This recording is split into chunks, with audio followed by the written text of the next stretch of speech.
समाचार और मैं हूं आपके साथ श्वेता। तो चलिए रुक करते हैं आज की प्रमुख और बड़ी खबर पर।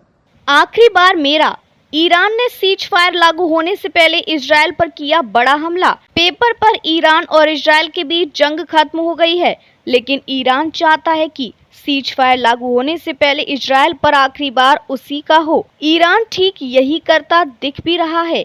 ईरान और इजरायल के बीच स्थानीय समय अनुसार सुबह 7 बजे, भारतीय समय अनुसार सुबह 9:30 बजे सीज फायर लागू होने वाला है और मिली जानकारी के अनुसार ईरान चाहता है कि अंतिम हमला उसी का हो।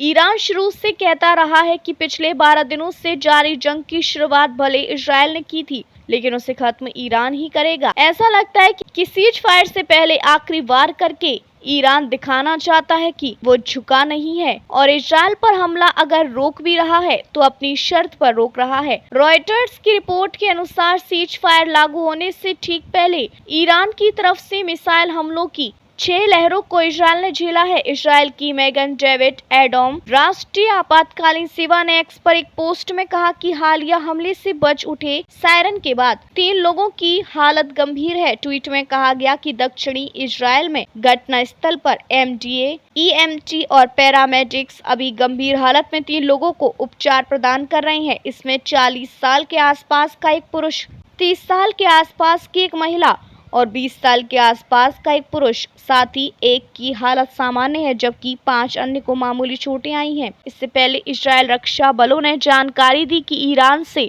मिसाइलें छोड़े जाने के बाद इजरायल में सायरन बज रहा है। एक बयान में कहा गया कि थोड़ी देर पहले आईडीएफ ने ईरान से इजरायल राज्य के क्षेत्र की ओर लॉन्च की गई मिसाइलों की पहचान की।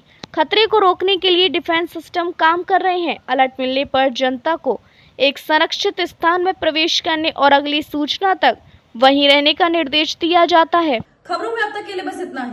फिर होगी आपसे मुलाकात ऐसी ही किसी बड़ी और खास खबर के साथ। तब तक के लिए नमस्कार और देखते रहिए आरपीएस समाचार।